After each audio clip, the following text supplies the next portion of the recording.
Alrighty, we should be going live. And let me just bring up the chat window, as I want to do. I'm going to be reading code, so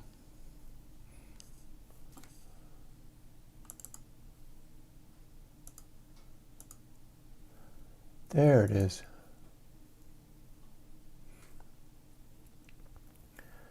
Okay, hello, nobody who is here yet, but soon there shall be. We're going to do some coding. Ah, I spoke too soon. Jess is here. Let me switch to my screen and get ready to pause my YouTube Studio window so that I'm not super distracted by everything. There I am. So, as we do on Mondays, we are going to code some stuff.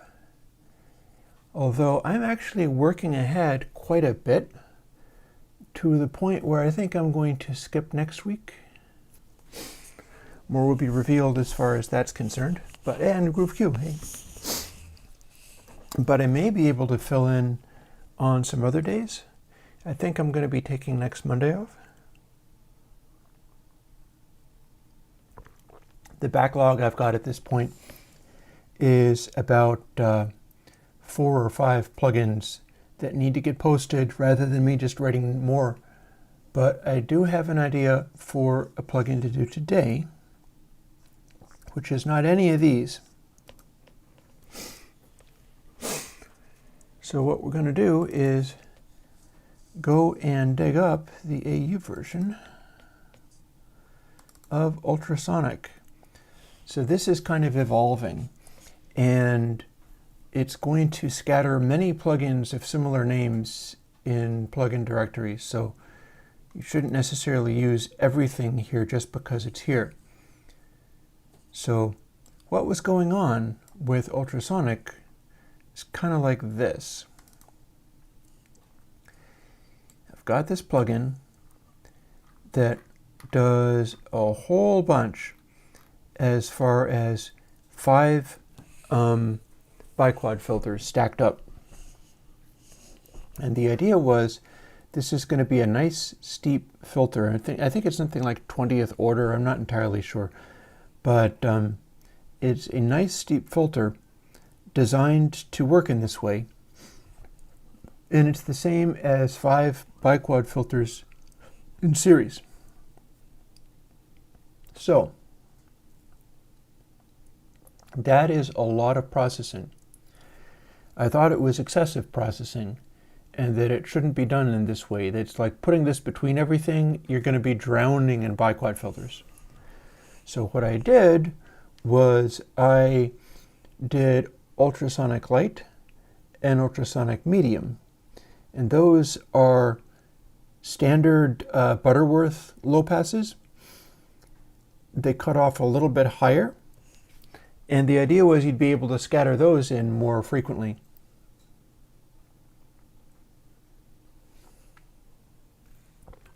There was a problem though, as follows. People started griping and complaining, as they are wont to do. I don't know whether it's winter coming on or something, but if you're doing this sort of thing, sometimes you just have to ride with the fact that mostly you just get a huge pile of hate for doing stuff and giving it to people. And that seems weird. I think if you did stuff and then demanded lots of money for people, their biases for buying into things like that are more likely to make them be really positive. Except for the ones that are really negative, but they don't really get much credibility because they're not buying into it, so they don't have the stuff that you make. But what was going on was Ultrasonic Medium and Ultrasonic Light were getting some hate because their Butterworth filters, they're rolling off a little bit sooner. It turns out that what you see here in ultrasonic is not the same thing as 5 Butterworth filters, which is, I should specify, see how we're making all of these versions of it? This is a Butterworth, this one. What's going on here is we've got a situation where we're running 5 filters in a row, 1, 2, 3, 4, 5. And in theory, you could make all of those have a resonant frequency of 0.7071. That's Butterworth. It's a roll-off speed. It's a Q factor. And if you go any higher than that, you start getting a peak where it's supposed to be flat. It's forming a loudness peak where the it's like the resonance in a synthesizer, is it starts making that squealy noise. And if you have it less than 0.7071, I think I ended up with 0678 because I found a math constant that matched that. And if you go to like 0.5 or even less than that, you wind up getting a shallower and shallower filter. And I do that in my biquads as well. You can make that kind of stuff happen. That's one of the things that is happening in Why Notch when it eventually comes out, is I allowed for way smaller resonant peaks, way smaller Q. As it happens, when you stack 5 biquad filters, or I think it would work with any filter, honestly. This is an abstraction having to do with theory and the way that these things combine. If you stack them in this particular configuration, you wind up with a very flat output up to where it cuts off and then a steep cutoff. The way of combining these filters is not the same as just stacking a bunch of 0.7071, stacking a bunch of Butterworth filters. And when you use multiple ultrasonic light, that's what you have, is a stack of this highlighted one, the one in the middle. If you use ultrasonic medium, it's 2 of these filters that are both 0.7071, that are both Butterworth filters. So ultrasonic medium is rolling off the extreme high sort of even more, but they are processing less. And the thing is, when you start doing steeper filter types, you start getting more in the way of a coloration. There's going to be more ripple in the after effect of it. So ideally, to have the cleanest possible transient response, what you want is to have shallower filters rather than steeper filters. Steeper filters introduce issues. They introduce colorations to the extreme highs. But what people want out of an ultrasonic filter is basically a brick wall. They want stuff that's not consistent with what a biquad does. And they were getting something kind of like that with this, the original ultrasonic, because it has these staggered frequencies that go up as high as 3.196 to 2661. Again, that's apparently a 10th order Butterworth out of 5 biquads, of which only the middle one is technically Butterworth implemented as a single biquad. So what shall we do today? We're going to do a new version that I'm going to call ultralight, which is why the coding stream is named that, where you have a single biquad filter but can pick between these. And I got to figure out whether I'm going to call them like setting A through E, or whether I'm going to call it like minus, minus, minus, blank, plus, and plus, plus, or what. Because if I'm doing the labeling, I can label it however I want. And the idea is you'll be able to make a lineup of how this stuff works and implement your filtering across the entire mix framing, placing 5 of these simple single biquad filters in between things. And then you get to pick where you place the shallow one, where you place the steep one, because it's going to have a strong effect in how things work out. And you'd also be able to make unreasonable choices and like pick all, E or whatever, whichever one I have as the steepest one, and screw up your frequency response completely. But it's going to be one of those console-ish things where it will let you do a distributed filtering across an entire mix that's not eating CPU as much as putting 5 filters on every little place. But the distributed filtering would specifically be staggered in this way, so that it would amount to a single instance of ultrasonic spread across however many filters you're using. And that's the job for today. I should be able to at least get the AU done. And you won't see it right away because I have a substantial backlog of other things that need doing. But that's what we're going to do.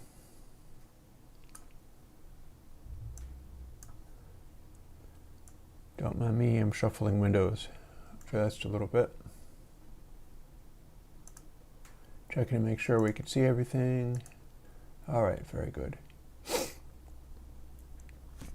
And yeah, while I'm doing that, I should be able to answer questions.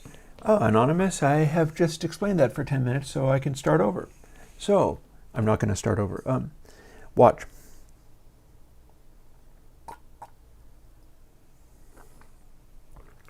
Ultralight is, and assuming that's what I want to call it, because it might be worth calling it something else, but it's not going to be literally called ultrasonic, but it is going to be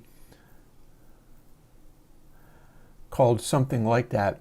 Maybe UltrasonX would be better, because X is a variable number, and this is a variable Q, and it makes it sound kind of cooler because it has an X in it. Yeah, so hang on a second, I'm going to change that.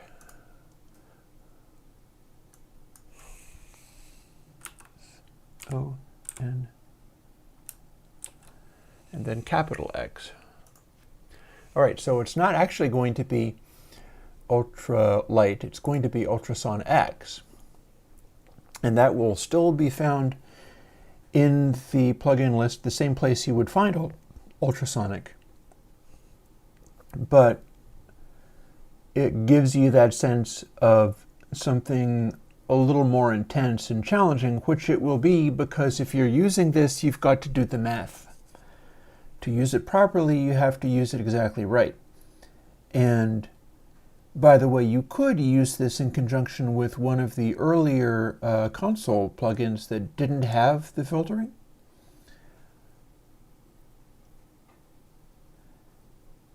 And here, let me boost my gain just a little bit. That's probably enough. Yeah, Jess, I hear you. I feel you there, because, but this is not that it's like, you can't be too precious. If you were a store owner and you're running like a retail store or something, or selling something, or if you're knitting booties or doing pretty much damn near anything, and you're customer facing, if you were flipping burgers and taking orders at Burger King, well, the thing that you're doing might not be subject to lots of creative criticism, and like, I don't think that your artistry with the burger is very good, but people are still going to give you a pile of crap. So like, to get to do something that's actually creative and bringing something to the world, and then also expecting to be treated like a god for doing it and have everybody be totally nice all the time, is like looking to have too much of a good thing. That's kind of how I feel about it. So it's a challenge, and I feel like when you are the kind of person who is good at creating things. You're probably more sensitive to that kind of stuff. You're probably more sensitive to people ranting and hating on your thing or whatever. But one of my truisms has been that if you're making anything and nobody hates it, then you've failed somehow. Your thing is too bland. It's not interesting enough, because if it's interesting enough, somebody's going to get mad. Basically, one thing you can do is look at people ranting, people getting mad, people trying to explain how badly you suck as A, you're doing something, and B, you're doing something visibly, because this is the world of the internet, and anything that you do will get hate and attacks and so on. And the trick there is to, try to be kind and not take it too personal. And sometimes you can even learn. Like what I'm doing today, or what I will be doing today when I start actually doing it. I'm sure I'll still be able to do the AE version of this. I don't actually have audio plugged in, but it's ultrasonic, so there won't be any audible changes to things anyway. And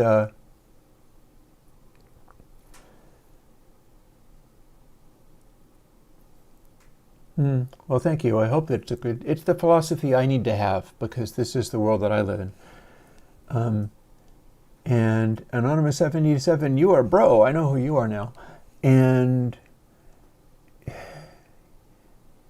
absolutely, I would ask, be sure your budget is in order, and check with me for availability. I'm not going to be available to do an album in the next couple of weeks.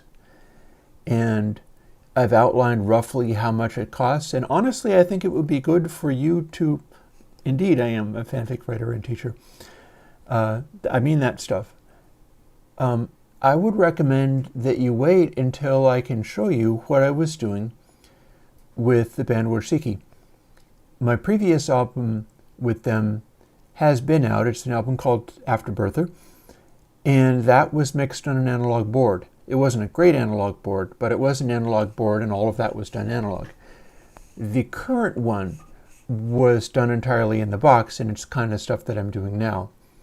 And we were quite happy with it, but I would want you to be able to hear it before jumping into trying to throw money at me and get me to do mixing work. That said, maybe it's right up your alley. I guess we'll find out.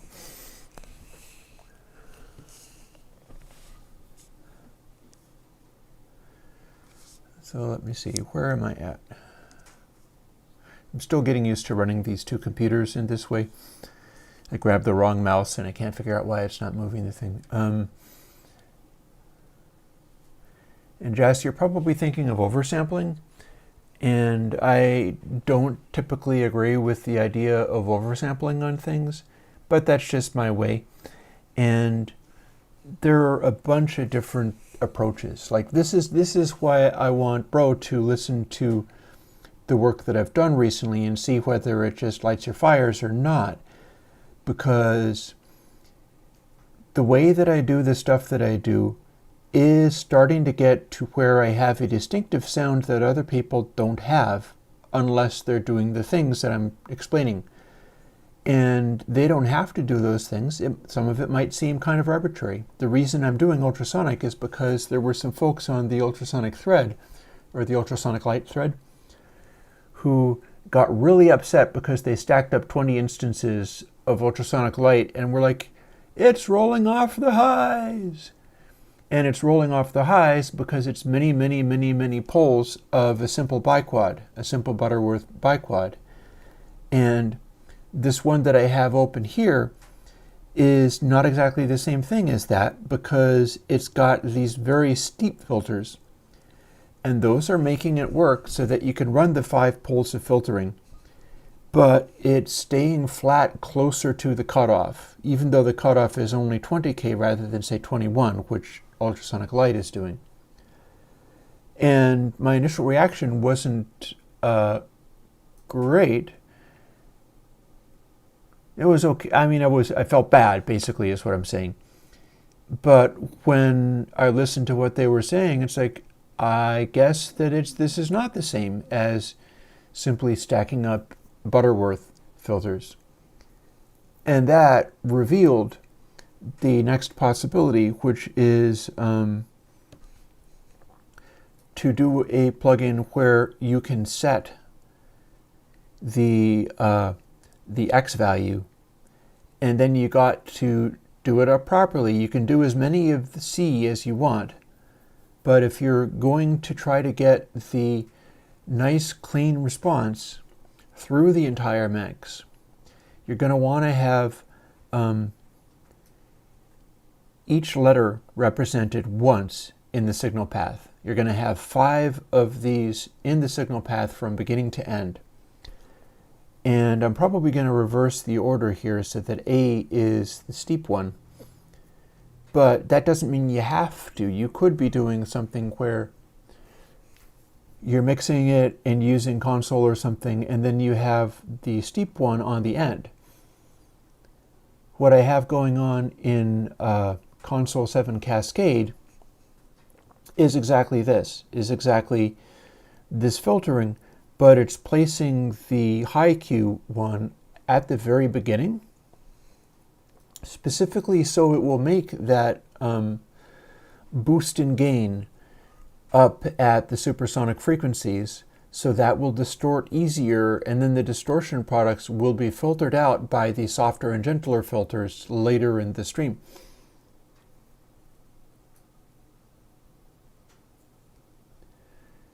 So this is what we're doing today, is undertaking this process and making yet another strange and challenging plugin configuration that can go along with, like, you could layer this with existing console, and I believe it would be just fine, except for it would soften things just a tiny bit, but you could layer it with Purist console, and I'm sure that would be absolutely great. Because the thing is that once you've got these 5 filters in place, and you could layer it with the original Purist console and have this do your filtering, your ultrasonic filtering, where Purist console isn't actually using that.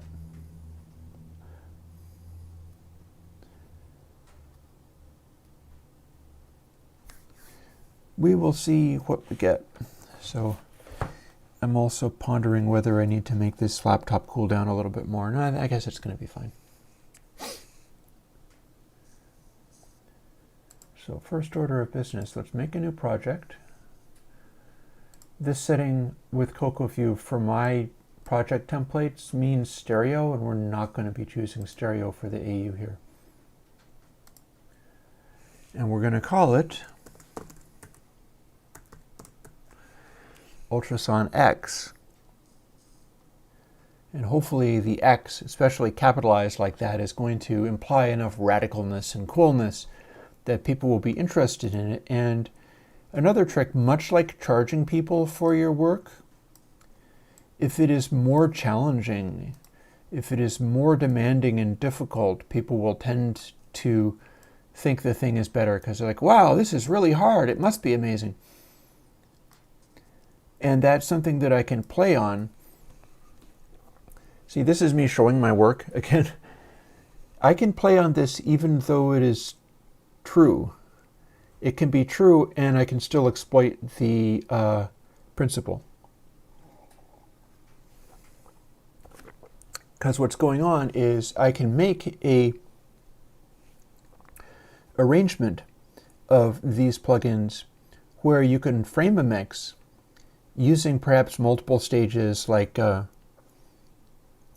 one on the end of the channel, and then another one on the beginning of the submix, and then another one on the end of the submix, another one in the beginning of the output bus, and then the last one on the end of the output bus or something. You can figure out whichever way you wanted to do that, because they could also be put all on channels or something. But Needing to incorporate one of each kind makes it more difficult to do. And needing to incorporate one of each kind is what makes the overall performance across the entire framing of the mix work the same as a single instance of ultrasonic. So basically, I think I'm on to a winner here as far as this design is concerned. And it could even lead to optimizations like getting to use some of the older versions of console. Like I could be, oh, the band's name is Wardsiki, which is the same as the owner of YouTube, if I'm not mistaken. A big Google person, her surname is Wardsiki, and that is the same as the name of this band. It's not named after her, but it is named that. They're on Bandcamp. Bro, it's not possible for me to develop a plugin like Blue Cat Patchwork. I'm not going to be able to do that. Honestly, I think one of the things I'm going to be leaning on is diving more into hardware once I have all of the free software stuff decked out as fully as I can. I'm going to want to dive into some of that kind of stuff because I'm kind of hitting a peak as far as how far I can take Airwindows on software alone. Like I can keep doing this thing and yep, that's the one. And will be continuing to do this thing. But at a certain point, I've gone through all of the plugins and updated all of them and so on. And people don't necessarily want to hear just an endless sequence of updates. That's some of the hating that I get off of these things is that I'm constantly putting out new versions of stuff. And this is certainly going to be one of them. But there's only so far that'll go.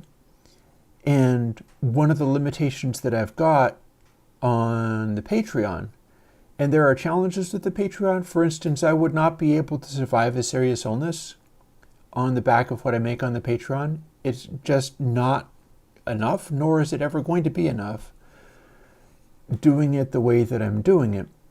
Because if you're doing stuff for free and open source and so on, you're not going to be given so much that it's beyond what people's exist. People are comfortable donating stuff to somebody who's making less than they do. And the way a lot of people get around it is they have private content, or they're like, okay, my minimum is $5, my minimum tier is $5, or they have stuff withheld from people in order to promote people going on the Patreon. And with regard to the software, with regard to the open source and the plugins, I'm not willing to do that. I'm not willing to wall any of my free software stuff off and not let people have it.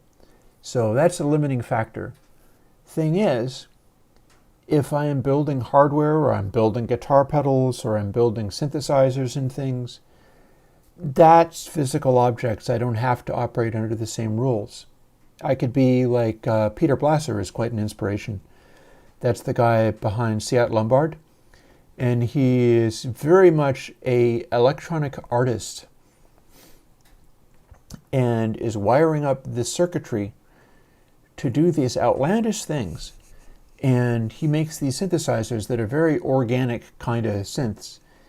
I know the parts that he uses and the basic concepts behind a lot of the stuff that he does, but he can make a synth and sort of hand carve it out of wood. It's not really, it's CNC machined, but it's carved out of wood and it's using these chips and so on and so forth. It's a handmade instrument, and those can sell for like over $1,000 because you can't just go into a store and buy one.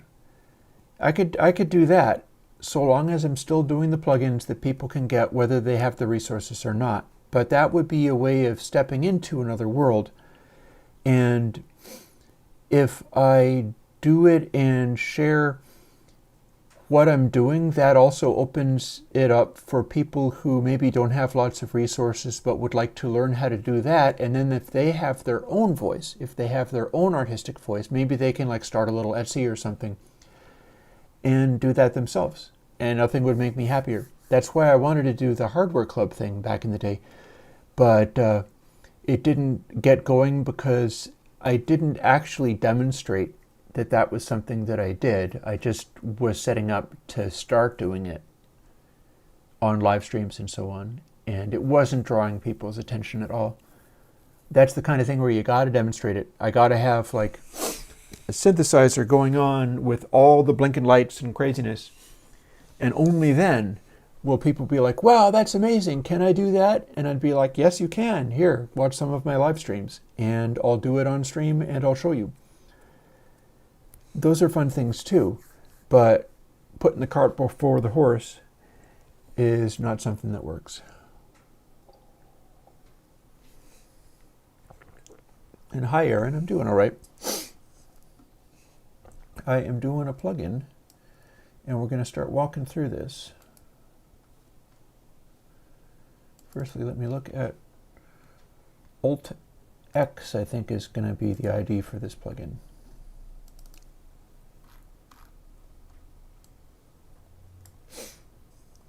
I do not know a guitar brand called Marchion.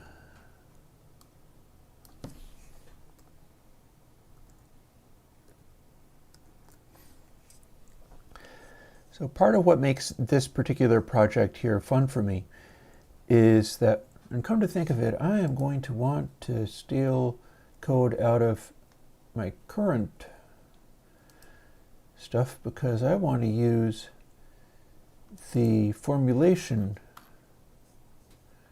from this.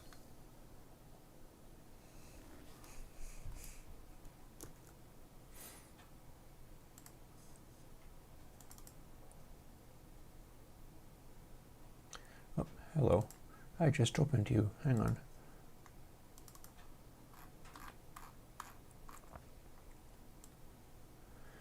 This is how this needs to look. Because we're using a fixed frequency biquad, and we're using this labeling so that we can see what everything does. And I'll leave that on there because technically I'm still going to have the variables for if it was a stereo filter, but I'm implementing it as a mono.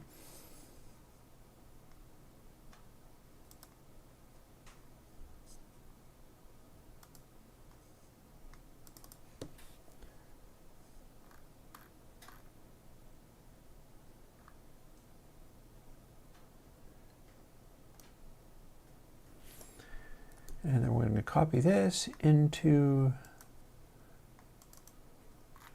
the new one. All these windows are opening in the wrong place, but that's fine. I'll fix them.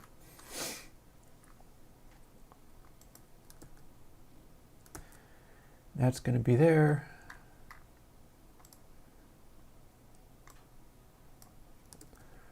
This is going to be here.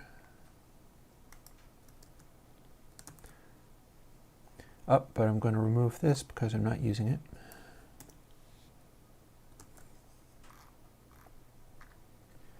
And I'm going to be removing some of these too. Hang on.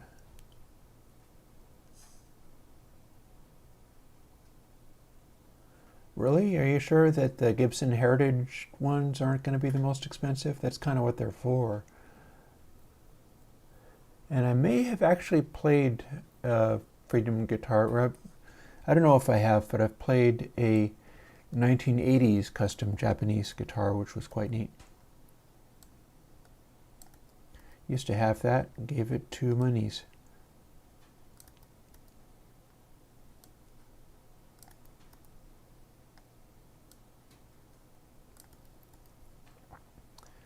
Speaking of giving or unloading musical gear, I'm going to be cutting down my Eurorack system, and that means I'm going to be putting some of my stuff up for sale on Reverb. So if people like, and I will be making a post on the Patreon about this, I'm going to highlight that I'm going to be putting stuff up for sale at a fairly cut rate price for some of the things that I don't actually need. Like, I've got extra copies of certain Eurorack modules. I got a trigger expander for the NerdSeek, which I'm not going to need. And it's just a variety of stuff where I can sell some of these things off, and that will make it more possible for me to do other things. Like, I still need to get that EMU SP1200 and do the math on how to get plugins sounding like that. And yeah, and bro, I am using a Gibson. That is the weird Les Paul that I've got. It's some kind of funky variation on a Les Paul, which is unusually thin and came with like active pickups, which were apparently stock from the factory and was considered to be a terrible, terrible instrument by the guys in the shop. They were like, oh my God, that's the worst Les Paul ever, which I do not agree. I thought it played nicely and I liked the way it sounded. The extreme thinness of it, I think, alters the sound, and I got along with it real nicely. In fact, I have a new modification for it, which is, I've got that Veritone in there. It's not really a Veritone, but it's like the Gibson Veritone circuit. And there's a third party that makes them now. And what I did was I have this little switch in there, which is a double pole, double throw switch. And I found a way where I can wire it up. I made notes, and I'll probably make a post or some kind of video about it, where you can wire the Veritone up to either be the notch filter that it normally is, or a bandpass filter that is unusually wide and a much more subtle effect than you would think. Like, a Veritone used in this way that I came up with really often doesn't sound like there's anything in there at all, but that can be super useful as well, because it's like running a tube screamer for tightening up your low end. In fact, it's very much like that, because what you're doing is you're focusing in the tone on this punchy mid-rangey kind of sound. And since it's a passive circuit, you can use that with like simple tube amplifiers and so on, and get a lot of just powerful mojo out of that result. So I heartily encourage using the Veritone circuit and then adding that twist to it, where it's not simply a notch filter, but can also be used as a straight up bandpass filter. And I'm looking forward to doing more with that, because I'm going to be moving on to doing more actual music and recording and stuff. This has been a sort of reprocessing mode, which often happens, but I keep getting closer to kicking into the music thing. As you remember, I was doing modular synthesis stuff and live streaming that for literally a couple of years. And it never led anywhere, but it was very good practice, and I got a lot of sort of neat jams out there on SoundCloud. I'm thinking about starting a different project where it's going to be a little more compositional, and it'll end up on Bandcamp instead and act more like the oh, Heresy, why thank you. I am continuing to do things even now with this plugin. And yeah, apologies if I'm too technical. If you want to like press me and demand clearer explanations for things, you can do that. But if not, then I can just serve the purpose of making people who are smarter than me wonder whether they have everything right. And there are folks who will be able to translate what I'm talking about into stuff that you can use. I don't think I'm going to be working with a guitar brand and changing their electronics, nor will I have to, because what I'm using, the stuff I'm talking about, which I put into the... Actually, I've got that both in the Les Paul, and I've got a Veritone in my Ibanez. And the Ibanez, Honestly, I might just go hog wild and get Veritones for freaking everything, because I'm liking them that much. But the thing with the Ibanez is it's another Gibson style, although it's not actually, it's an Ibanez and it has Kent Armstrong pickups, but they're as close to the old Gibson humbuckers as I could get. They're sort of low impedance. And I really enjoy the tone of that instrument.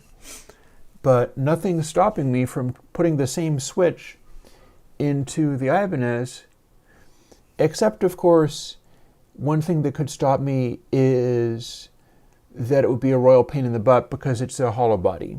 And working in hollow bodies is just a nightmare. I don't like it, but it's doable. I could do it. I remember how I did it with the Les Paul. Honestly, that switch was originally active circuitry, and the circuitry was a green ringer effect, which I would honestly like to have as a little pedal. I had one, and it's currently broken. I did something, and it stopped working. And I'd like that back because some of the Frank Zappa tones use that. But it doesn't have to live in the guitar. Just Zappa's lived in a guitar. And I believe he also had bandpass filters and things in his guitar. There's a lot of stuff that goes into your more refined, like, guitar sounds and things. It takes the similar amount of sophistication that it takes to do really well in, say, Eurorack to get really good at doing guitar and get tones that really work. That is something that I've always been fascinated with, so it's like I might as well continue diving into that. Do I like Fender Original Thinline Telly? I've got a Telly. I don't think it's a thin line. I absolutely love it, but it's a little unfriendly. It's a weird, monstrous thing which is bright yellow and all torn apart, and everything about it is kind of garbage and trashed, and it sounds amazing. If you can get a Telly with a junky old pickup that's kind of slightly microphonic and underwound and weird, that stuff can give you the gnarliest heavy distortion tones. That, of course, is one of the, Led Zeppelin, early Led Zeppelin, and some of the greatest Led Zeppelin did in fact use Telecaster rather than Gibsons. A bunch of the first album and the solo on Stairway to Heaven. This is known.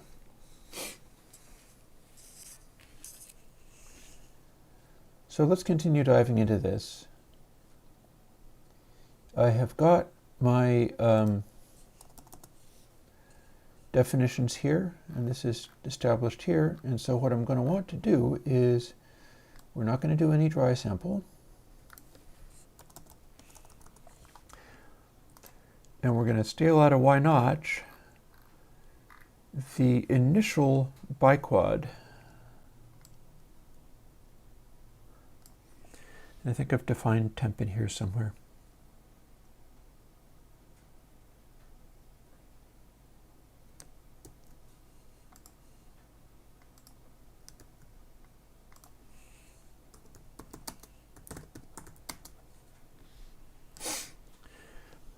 So that should be it for this part of things, because that is the first stage of fixed biquad filtering. There's only one at any given time in UltrasonX, and we're not doing any of this other stuff. And here's the second one that we're not using.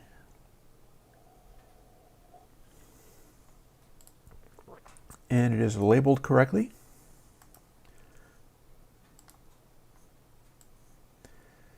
So here's what we're working with so far. And it's a nice, tidy little device. And this does have our new denormalization noise generator, because that's what we've got here. It's doing dither to the floating point, and it's using that same thing for if the volume level is really, really very, very, very, very faint, it will cut into this other volume level. And I worked that out so that if you have pretty much any sound including background noise from analog electronics, and possibly background noise from some converters even, this will never kick in because there's always going to be something there.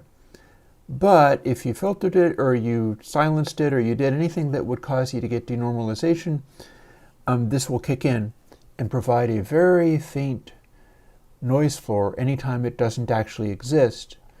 And then if there's no silence in there, then it will do nothing.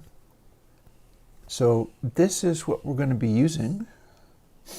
This part is now completely done. There's nothing more to the guts of this one. It is a single biquad filter, and that's all it's ever going to be. But this is going to be different from ultrasonic light or ultrasonic medium because this one has a control.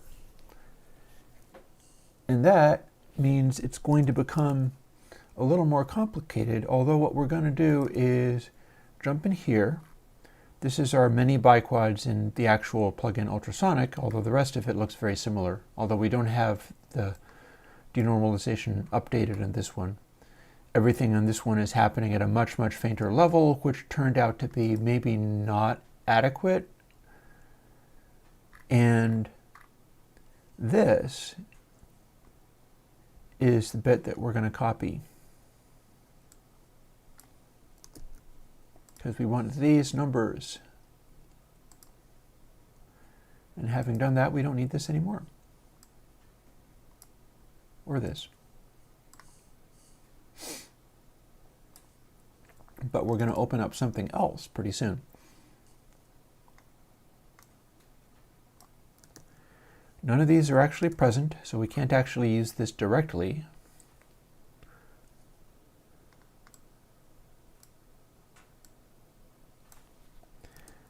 But they're going to live here. And we're going to make a little switch statement based on one of our controls that selects and overrides fix A, which is the Butterworth Q, and applies one of these instead. And we're going to make the audio unit act like it has the little pop-up menu, and then the VST will do similar things. So what we're going to do is go into something recent that I know has pop-up menus and labeled stuff. And I believe that's going to either be channel, or you can get even more aggressive with it and have it be monitoring. Or monitoring 2, which I think people still don't have. Let's use that one. Yeah, I have to fall back on like posting things rather than just coding more things pretty soon, because it's getting to that point where I need to start putting out this stuff. And here's the part we need.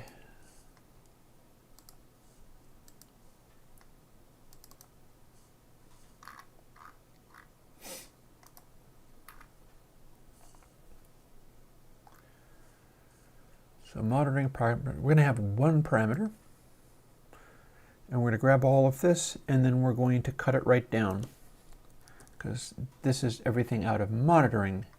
We're not actually using that.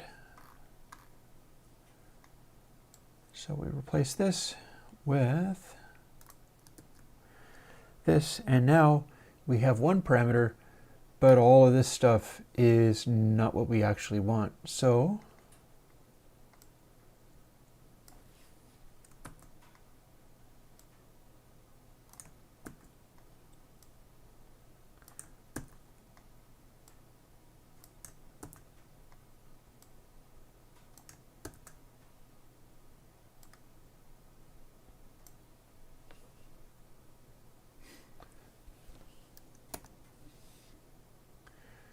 we're going to have the default value be C, because that's the one in the middle. If you just instantiated a bunch of these, it should still behave itself. It'll roll off a tiny bit. But you should set it manually to these extreme values, because those are the ones that are not Butterworth filters anymore.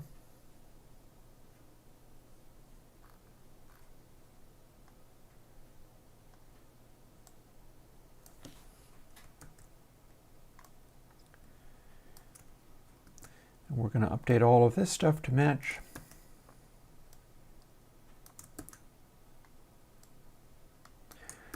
I know it's kind of cumbersome, but this is the work to do with it.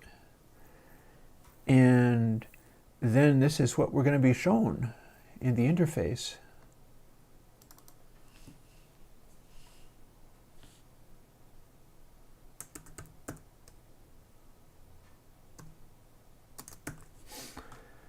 And let's call it reso for resonance.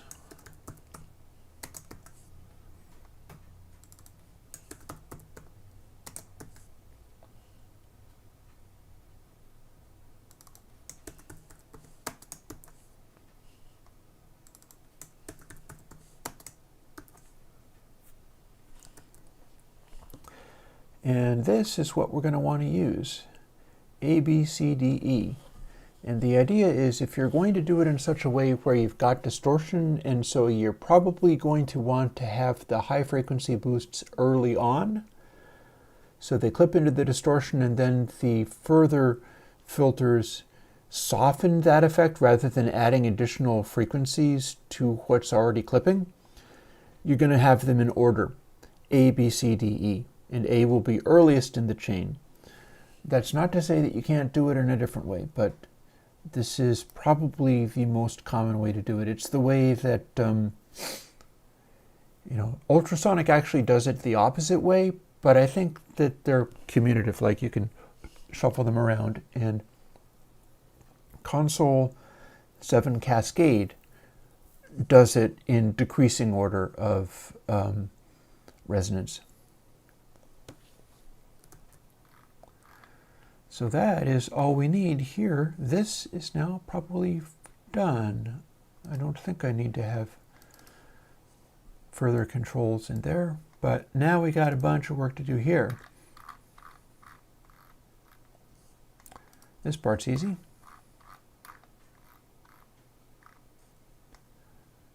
These things are no longer a thing, so we delete that, but now we got to get parameter value strings needs to have code in it. This code.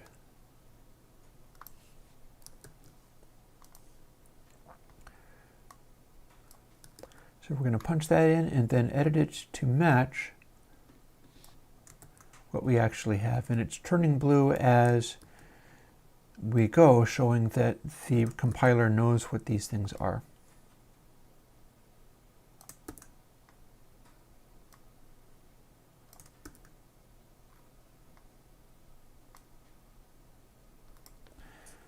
And then we leave those off. And this all runs by itself, so that's fine. That's useful when you can do it. You do it in such a way where it's like, do this and use size of this so that no matter how many items you are, it's going to generate it correctly.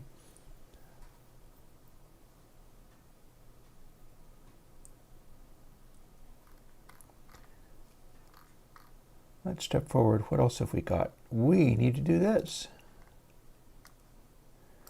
Param1 operates on this basis, and none of the other parameters are a thing, so we're going to skip that.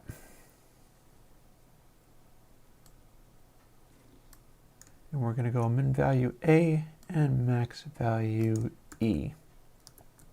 And the default value is going to be KC. And that is showing up in blue, meaning that I believe those are my constants. And then lastly,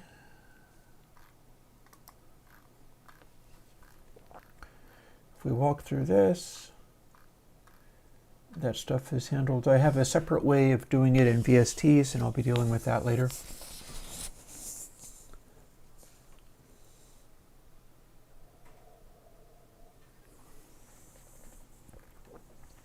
Interestingly, with the conversation between Bro and Jess,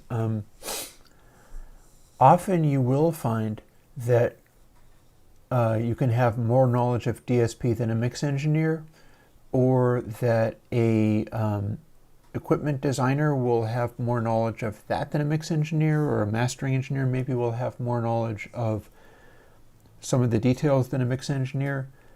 but not necessarily be able to do the job of the mix engineer as well as the mix engineer. These are not like additive, they're separate disciplines.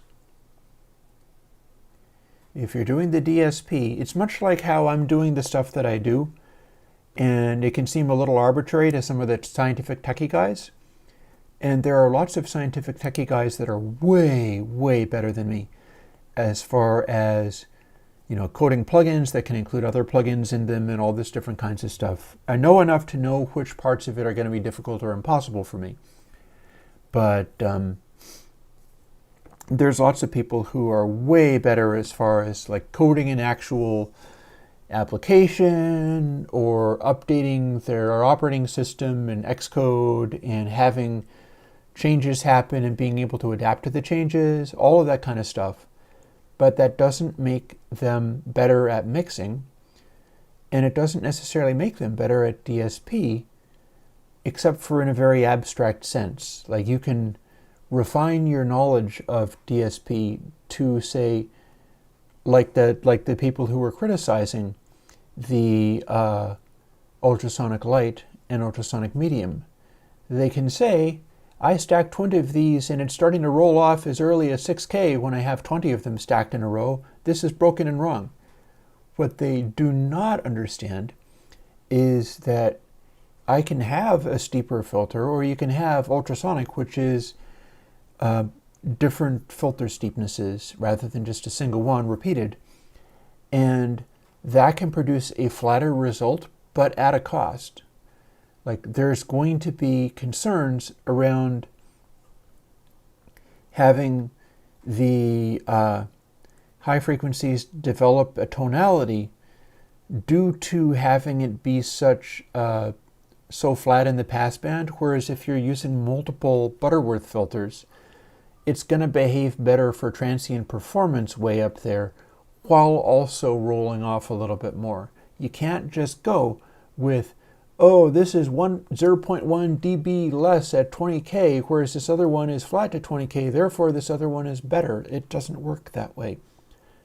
And that's why I'm not going to be removing ultrasonic medium and ultrasonic light, but I will be labeling them, maybe editing their page or whatever, saying, these are the ones where if you're wanting to reach for something that's not as heavy as ultrasonic itself, and where you're also shooting for a little darker. If you're shooting for a little darker, a little more natural, then those are the ones you'll reach for. Although, honestly, UltrasonX will be able to cover that base for you just fine. So that is also a thing.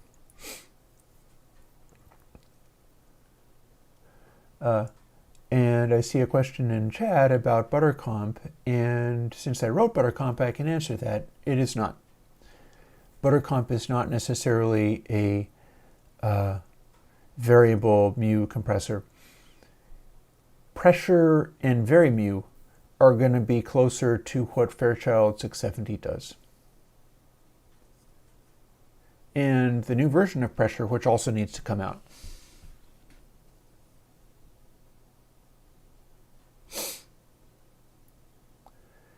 But yeah, talking about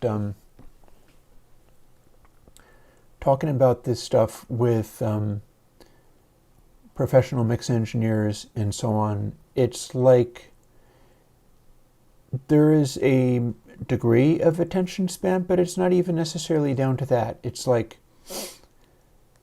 if you are making paints and you're making formulations of acrylic or oil paints that perform very well and don't degrade and are light fast and so on and so forth, you can become very, very good at doing that and mastering the technology of that. It doesn't necessarily mean that you're going to be able to paint a great painting, because there's the creative side of being able to communicate to a person emotionally through contrasts of colors and things and shapes. And it's like that with a mix engineer. And a mixing engineer that's a very creative topic. Although there are aspects of it that are a lot like balancing things perfectly so that stuff doesn't overwhelm, there's always like one of the things I was doing while mixing the album that I did recently, like there was stuff going on in this mix where I needed to highlight certain things and throw other things under the bus and accentuate stuff to where things that could come off as flaws if it was presented in a certain way came off as like vibe and attitude and emotion, and that controlled many things. Like rather than using biquad filters, I was using energy a lot. Energy 2. Everything was upsampled to 96K, and I made just very heavy use of energy to bring like hype and guts and attitude to things. And the balancing stuff wasn't as much about having the attention span to make everything sit at exactly the same level, overall exactly the same frequencies. It's kind of like with my earlier work with Wojcicki. On the analog board, I used the mid-range control a heck of a lot. I was often like heightening things in the mids somewhere and having them be more sonorous and project. And it was never, ever, ever about getting all of the sounds to have fully wide frequency ranges and all balanced perfectly. It was always about constructing something interesting. And with the new one, it was even more than that, and even less about like equalizing things to balance. There was a certain amount of that, but it was often through using unusual tools for the purpose. And the idea was always to just make something happen that's compelling sounding, that's compelling and interesting sounding. That's always the first order of business. So let's see, get back into this.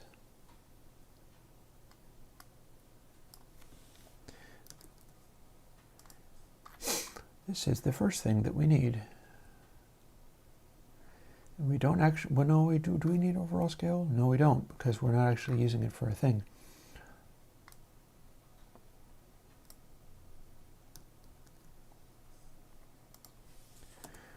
We're going to want processing, and processing is going to be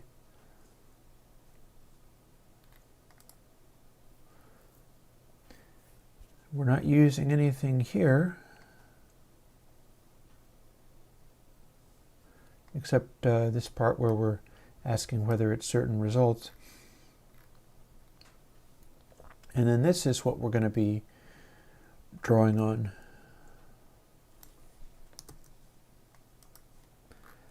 But rather than being in the sample frames, it's going to be here. We don't need this up here anymore.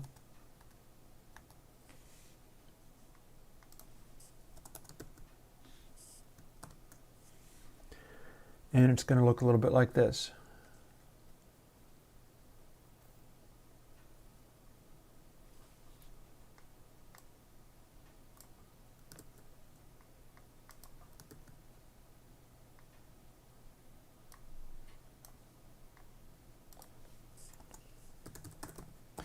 And we need that break there. Sometimes you can get in trouble with case statements. If you forget that, it'll run through every case and then apply only the last. That happened on Airwindows channel for quite a while. Energy does not have steep or multipole filters. Energy is something else.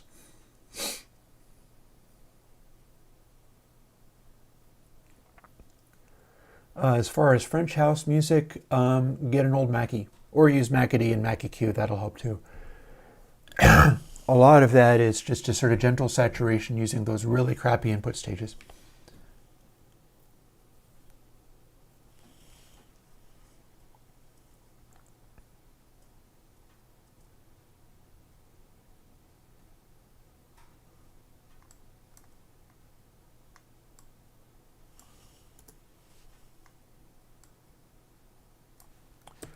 A, B, C, D, E. There we go. B, And this one's already done. D and E. And A is first, and so we're going to make it be the most steep resonance. B is this one. We're going to expand this outwards to more decimal places. And then here,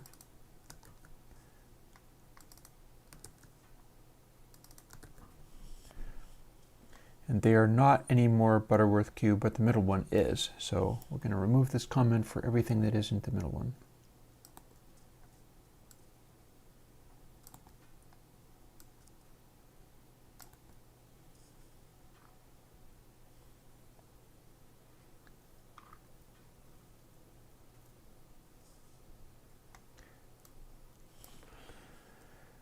And let's cut this out, but just update this, stick that in there. So if we reset and for some reason don't have the processing switch, we do at least have a sane result.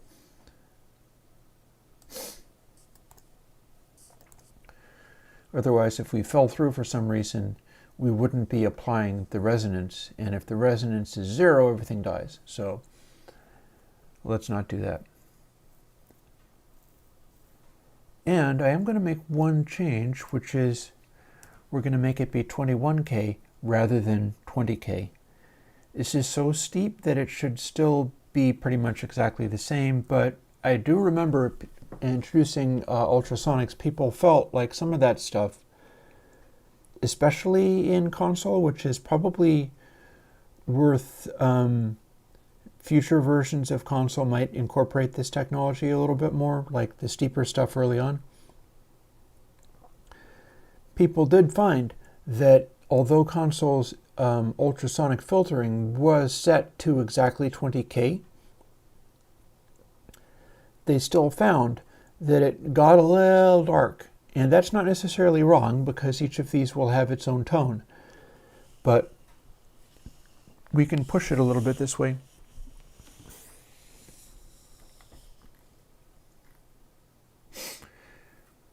One of the things about this is that if you start using really low sample rates, like less than 44.1K, this can break. And I'm going to just leave that as a thing, because I would like to think that people working in DAWs are routinely going to be working in 44.1K or better, hopefully more than that. There's very little use using this at 44.1K.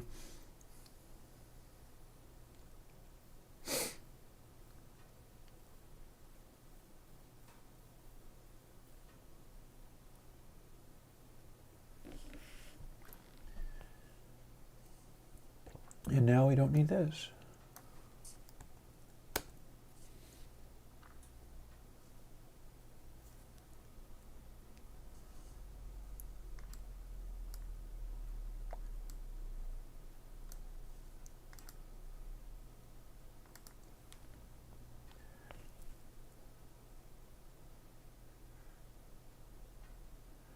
I wonder if I can just toss this in, well,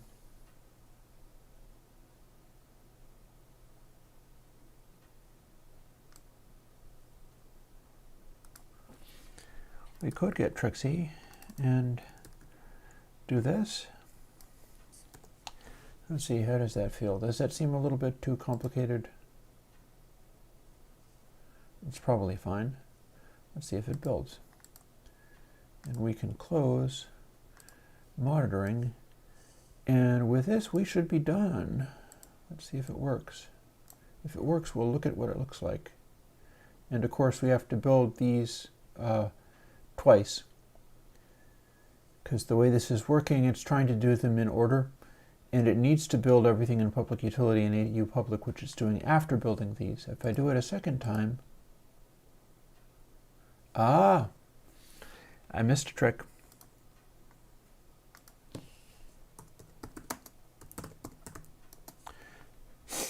We're going to be doing my usual routine of, if you have a computer, it might as well burn its extra cycles doing actually accurate calculations as in drawing fancy graphics.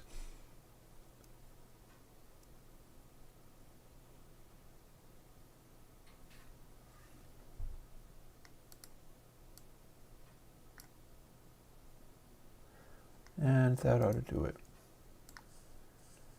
So with this, we should have our ultrasonic filter. In fact, we might even have time to see how far we can get on the VST version of it. But firstly,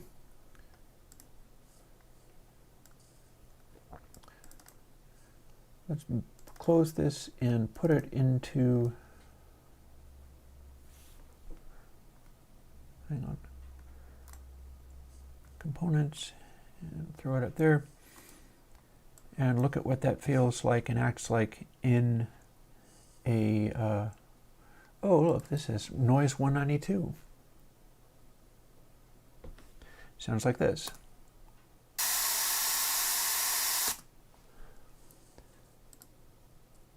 So if we do an effect stack in Twisted Wave, and add our new UltrasonX, we should be able to see what it does.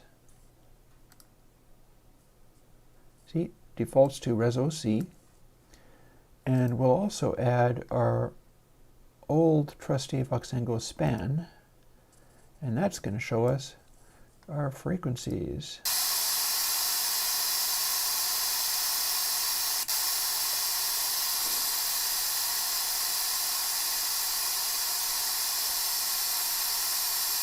So let's dial down our amplitude so we can see what we're doing. And we turn on ResoX, and that's a Butterworth filter starting at 20K. If we change it, we're getting different filter slopes. E is much softer, and A is much brighter.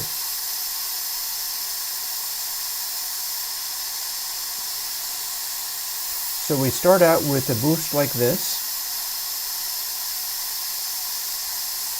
B is still a tiny bit of a boost. C is Butterworth, that's more like flat. And then each step of the way, we're going progressively more flat.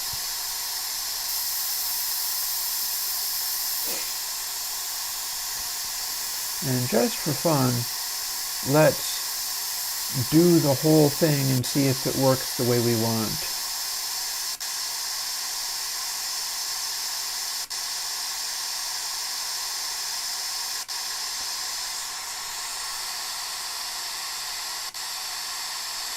And sure enough, I can in fact hear what it's doing when you stack up a bunch of these.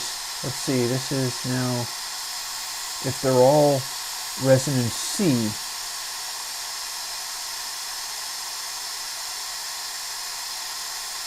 oh no, they're all resonance E, that's not right. No wonder it's acting the way it is.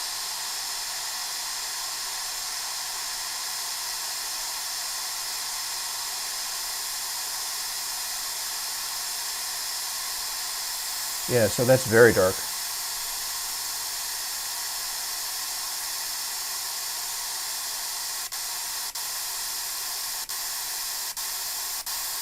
We'll turn all these off, and then let's go for actual ultrasonic, which is the one that doesn't lose high frequencies, even though it's 5 bands, or 5 stages.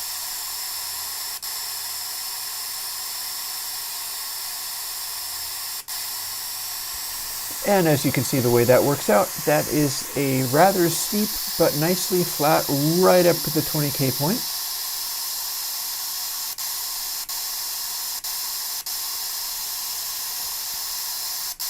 And if we have a single stage, that's not nearly as flat, and that's taking longer to go.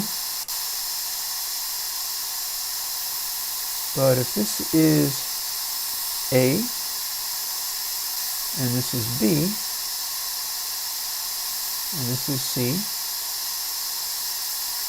and this is D,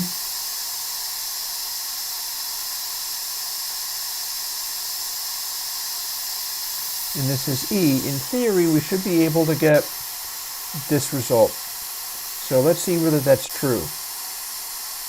First our boost.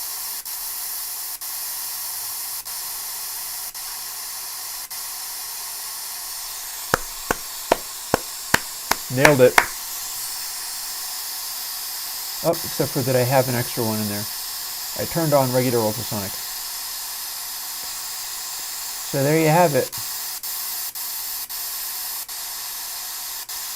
There's the original ultrasonic.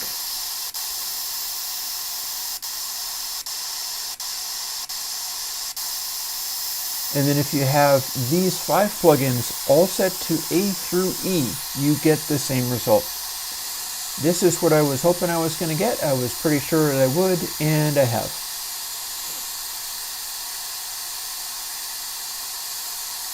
And of course, if you want to be difficult, you can fool with it and go like, okay, I want more highs. Boop. Massive, huge peak.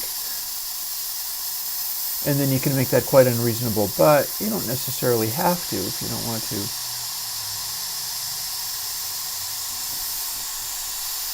Like these final ones, you can lift the highs by taking the last two and having them not be as rolled off. And that will cause a slight rise. Actually, that's not slight, that's a fairly substantial rise in the super highs. Enough to clip out, in fact.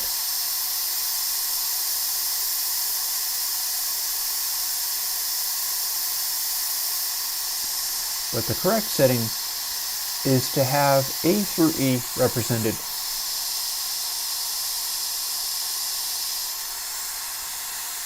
And then if you have another stage of it, it's pretty much the same deal, just even steeper.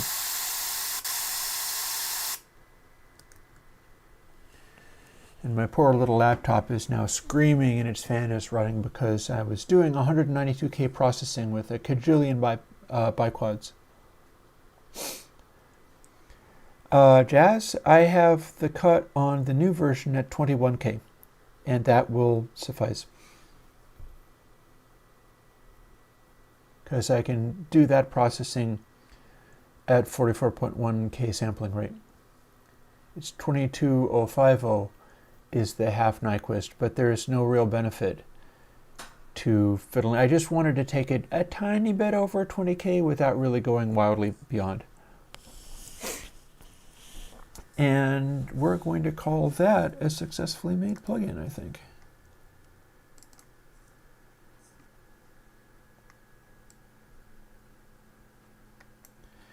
I feel like that went well.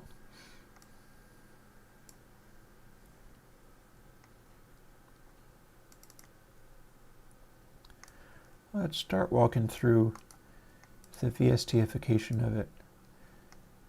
Because with some stuff that's been going on in my life lately, I've occasionally been so distracted that I was doing the VST version as late as Sunday on the day that I was going to be posting the plugins, and I'd prefer to do those a little bit earlier. So,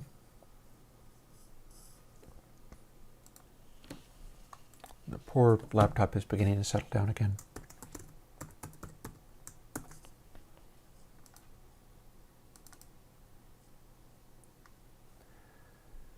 I'm going to open up Text Wrangler.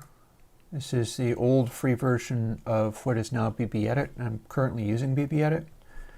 BBEdit is a little challenging because it's a little bit like my plugins, that you're trying to do anything, and there's this infinite list of everything that you can possibly do.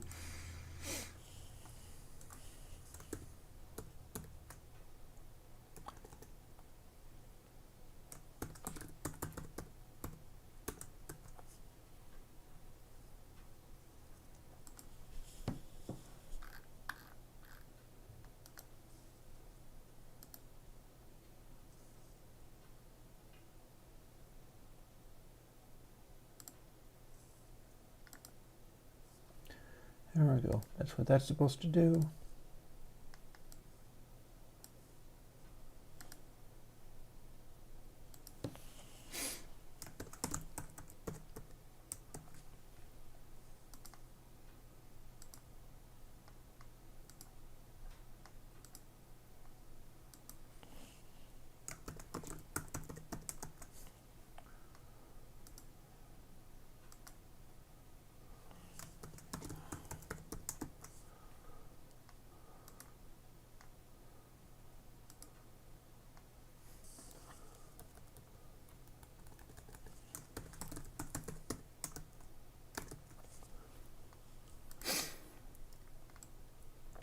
And now that we've got these, it's time to start getting the VST together. And these are my initial steps to do that. Command I.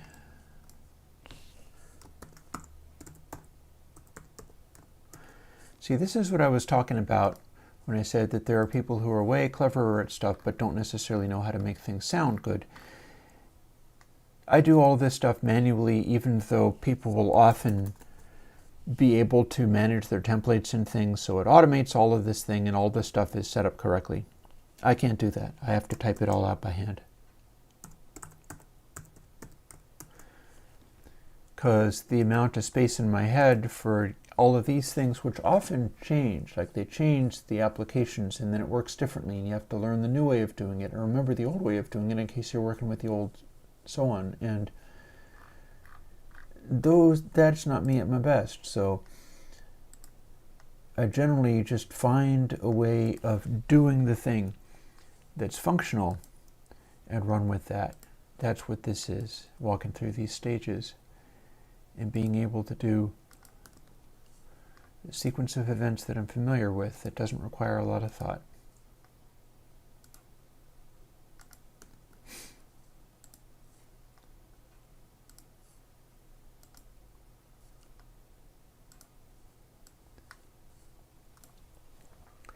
And then I end up with a, now did I start with ultrasonic light or,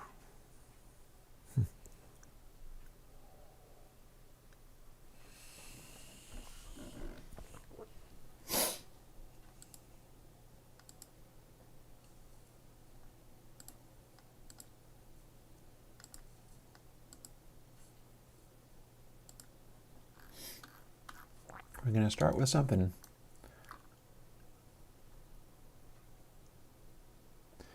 You know, there's not really a lot of reason to start with ultrasonic light. Everything about it is changed and different. So instead we're going to start with why not? And I'll tell you why. It's because it has the variable definitions I need in it.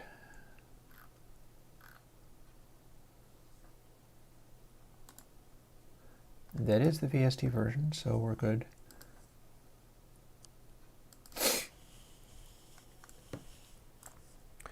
And I'm pretty sure I had UltrasonX instead of ULTR, ULTX. I don't think I had it capitalized. And we're going to have one control. I know that already, so.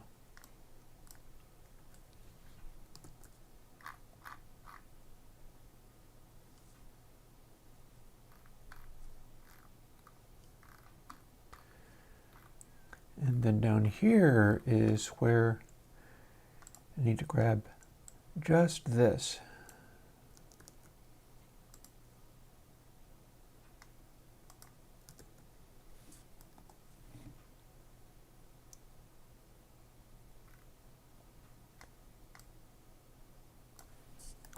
And we keep just float A. And that is done for this part.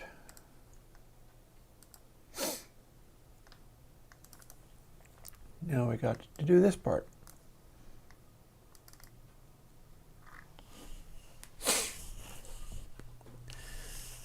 We're defaulting to the middle option, so we're going to have this be A equals 0.5. The rest of this, not a thing. And then here's the fixed point initialization. And if you remember, we had a further detail.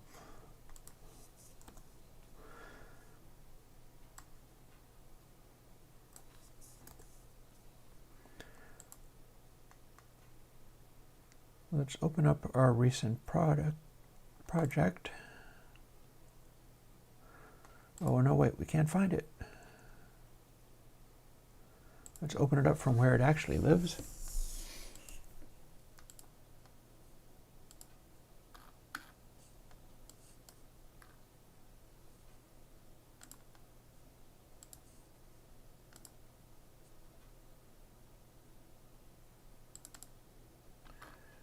And where we define it,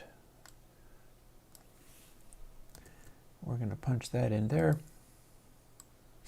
Put this out of the way. And there is now our default resonance, because the resonance is the part that we're going to be updating as we go.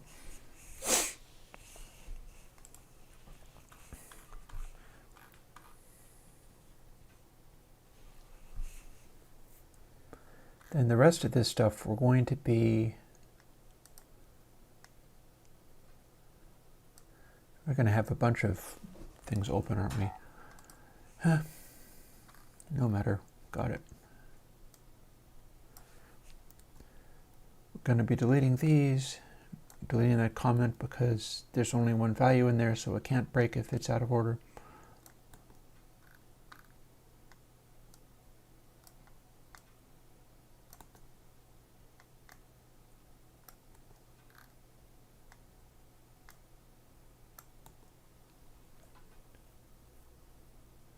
Hey, gross Pinocchio.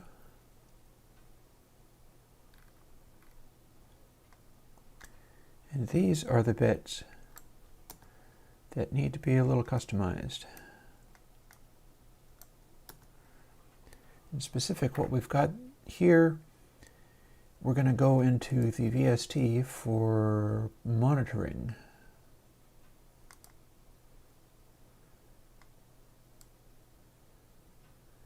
And get how that's done.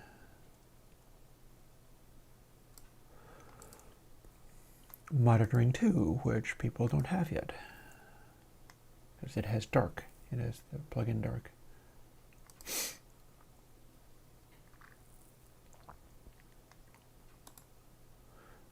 Oh, but we want monitoring from VST, not monitoring from AU.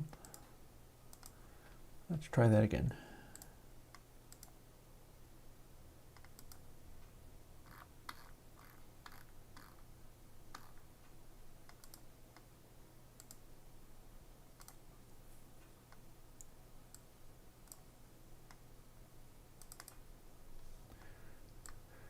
There we go. So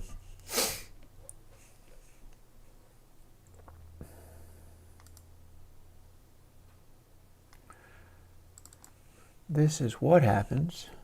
Sorry about that. Distorting people with sniffles. Rather than saying monitor, it'll say something having to do with what that control says. I wonder what I have it saying on Mac OS.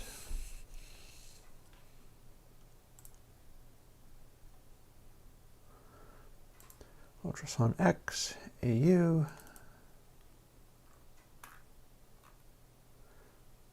Oh, I'm calling it monitor. That's actually not appropriate, so let's rename that and rebuild it. What shall we call it? So we'll call it Q factor.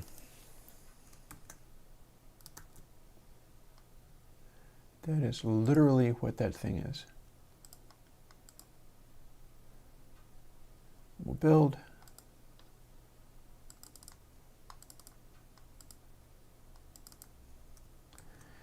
And there is the side benefit of, if people decide that I'm aligned with a certain amount of wacky, granted creative political ideology and start asking me questions about it, I will be able to gently persuade them to go and listen to Vosh for a while or something.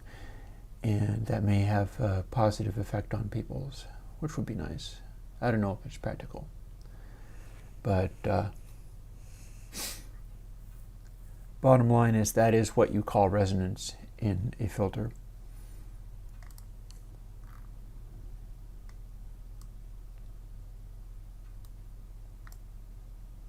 Oh, and we need to include default break. Oh, and we need to include all of this.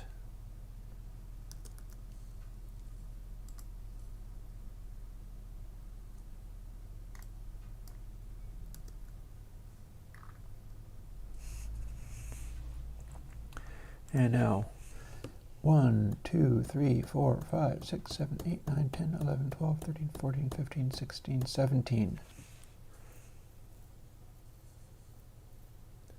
So 1 to 5 will be 4.999.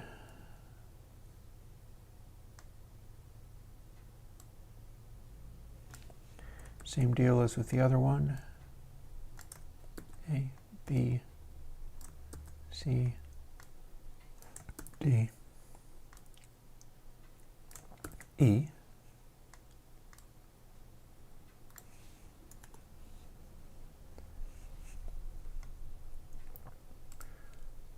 And let's see now.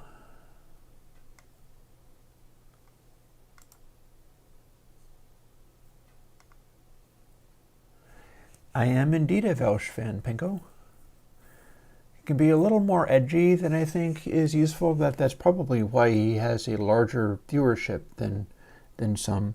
It's this tricky balance between exploiting being terrible in order to get YouTube to pay attention to you and actually being decent and smart and wise and stuff. I am indeed a Welsh fan. I am also a Beau of the Fifth Column fan. He is just as good and in a very different way. Jazz, I don't know if I will ever learn Juice. I've made a meter plugin that I'll be using on stuff and have used, in fact, for the album that I did. And it was very helpful. But I'm doing very poorly at being able to make a working supported plugin out of it, so I might have to dial back that whole meter plugin idea and just have my own copy for my own personal use. Because I don't think I can make Juice work. I don't think I can make Juice work. So let's see, where were we at?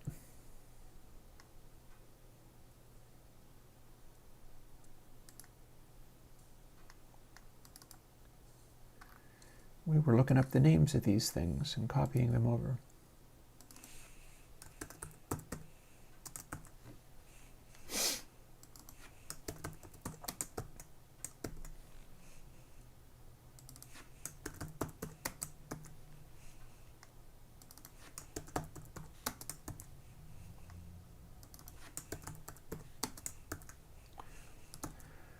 Alrighty, so that should make that work.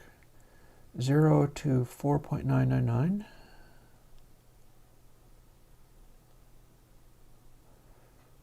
We'll find out if it works by using it, seeing if it goes all the way to E.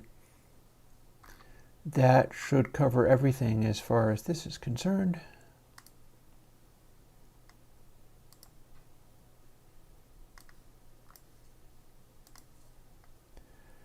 And lastly, we go over here and start doing this. So if we were doing this in Y notch, what would we be doing? We would be defining the fixed position biquad like this. That's where we took it.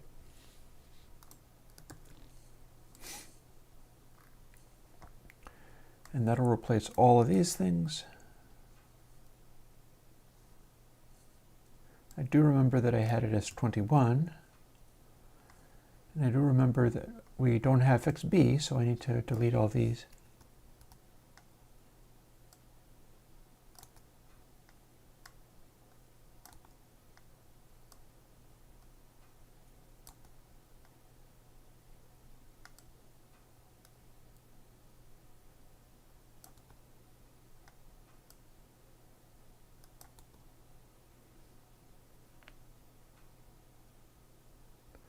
Oh, has a concern. I shouldn't be taking all of this. Well, no, hang on. No, I don't. I don't have a concern, and I'll tell you why. Because the fixed frequency filters in Y notch are not the notch. I needed a low pass, and these are a low pass. Everything is fine. Everything's fine. There's a great Loading Ready Run skit, which is all about everything is fine. In this case, that is indeed the case. Everything is fine. So, got that. We don't need a dry sample. We don't need this stuff here. But we need our functioning, the A version of the biquad, and that is here.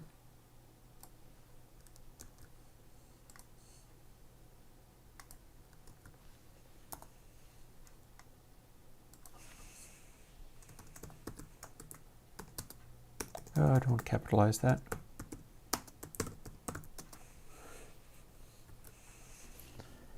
And now what we got to do is put the control in a way that it works.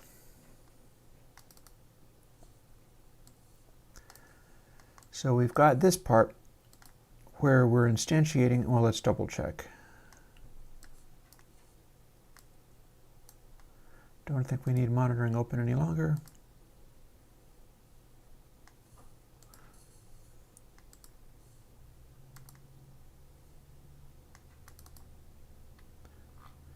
At the top of this, we do have fix A equals Butterworth, and so that is a safeguard against not running all of the program. So we don't need that there. We'll open this back up again. And we're looking at this, but changed.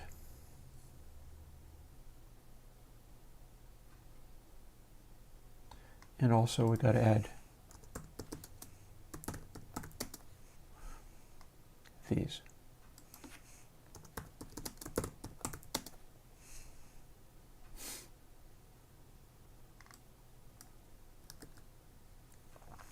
But since we can't use int get parameter kparam1, we're going to go and look back into monitoring just long enough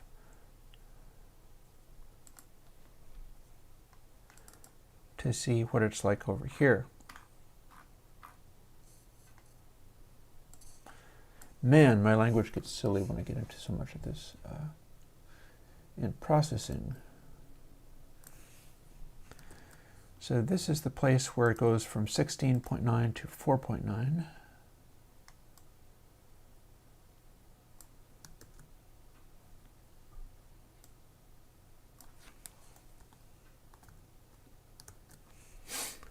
There.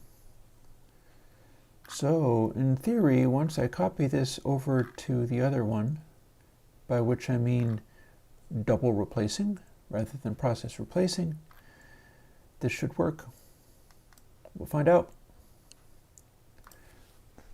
If it does, I'm done for the day. And you will not be seeing this next week because I have a backlog, but this will be coming out and it'll be kind of fun because it's the sort of thing where people will scream and get upset at me because it seems arbitrary and is overcomplicated and there's a lot going on and there's a lot of moving parts and people will not see the utility of it. And I don't care because I think there is utility to it.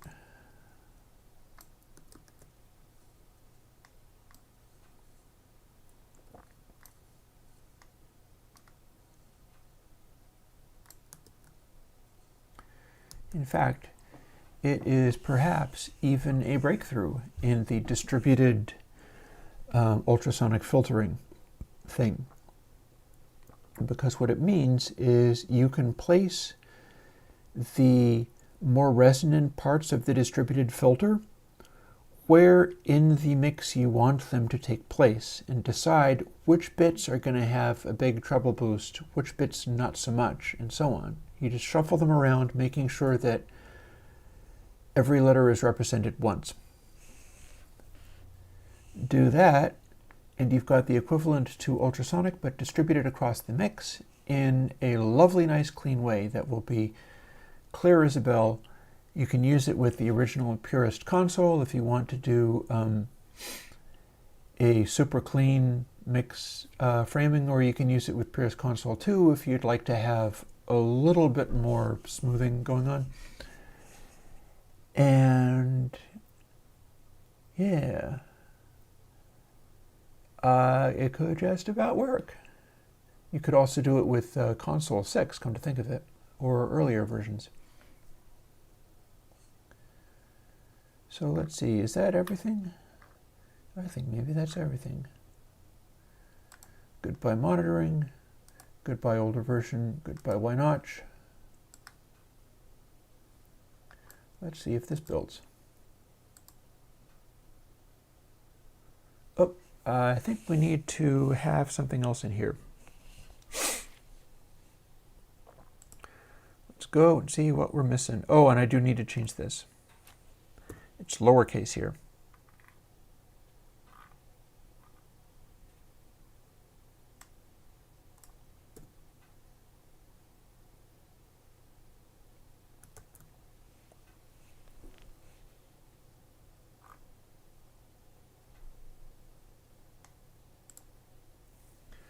So we're going to have to dig up our older AU version of this because we're defining stuff up here that we need to use.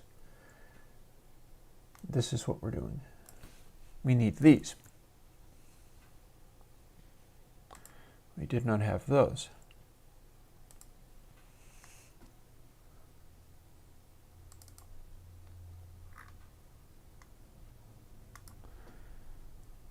And I think we can define them here.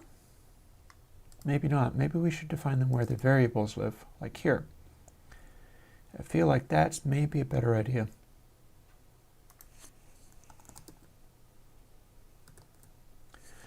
Let's see if it's happier.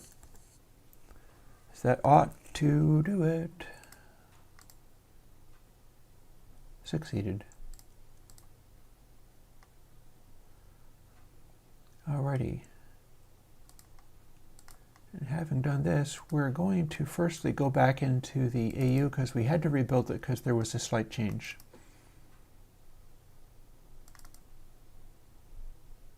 It's what we were calling the control. That's what changed. And little option drag and regular drag, and then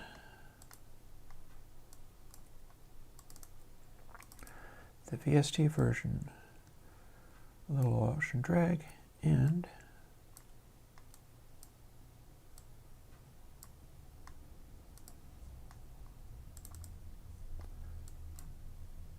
we can probably plunk this into Mac VST and say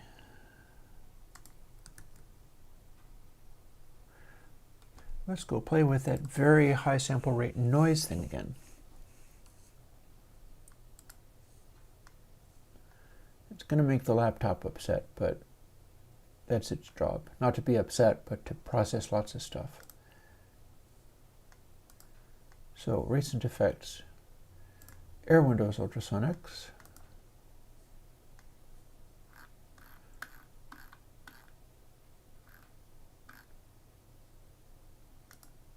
VST version of UltrasonX. Yeah, they're both... Oh, no, UltrasonX was left at C, but it actually defaults, left at E, but defaults to C. And then lastly, we'll add span so we can see what we're doing. Or maybe we can. I'm pretty sure we can if I scooch it up just a little bit. There you go. And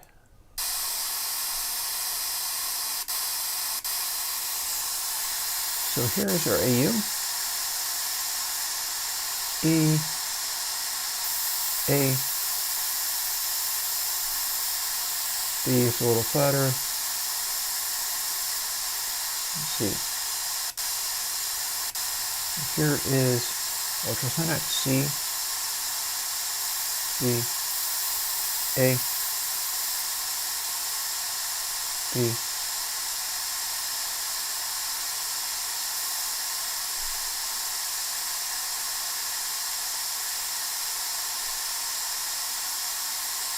I believe I see a tiny difference between D and E, which it should be a tiny difference.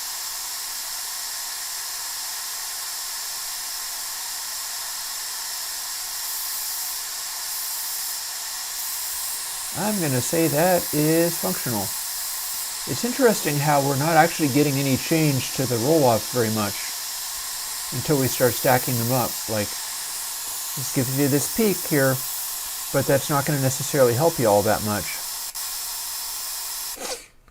But when you combine them, that's when it helps. And we got there.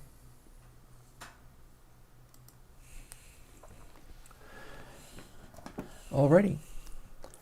So I would call that a successful coding stream. And you're not going to see it right away, but I'm kind of excited about being able to bring UltrasonX as like the next generation technology for this distributed ultrasonic filtering thing I have going on. There are some nice possibilities out of using this. That said, it's still relevant doing things like building the ultrasonic filtering into plugins and having plugins like Purist Console 2, which is just the same as Purist Console but with filtering. But if you're really hot for retaining frequencies from like 0 to 20K super cleanly, I would suggest using this and say Purist Console or something of that nature and building mixes that way, because the way that it does its filtering is going to be doing it's your cleanest way of being able to do this ultrasonic filtering and having stuff clip in nonlinear stages of the mix in a way that is still clean. I think this is going to be your best bet, so that'll be interesting. It'll be fun to put together a demo around that and show what that's like, because I'd probably be doing this and using literally Purist Console for the console incarnation doing the summing in order to produce a literally maxed out, as bright and clear as possible while still being a fully Airwindows system. That's probably what I'm going to end up doing. So on that note, it's 1:03 and I managed to do the VST and the AU for this, and it should be good fun once I finally get it rolling. I'm going to try to grab the right mouse this time so I know what I'm doing. There we go.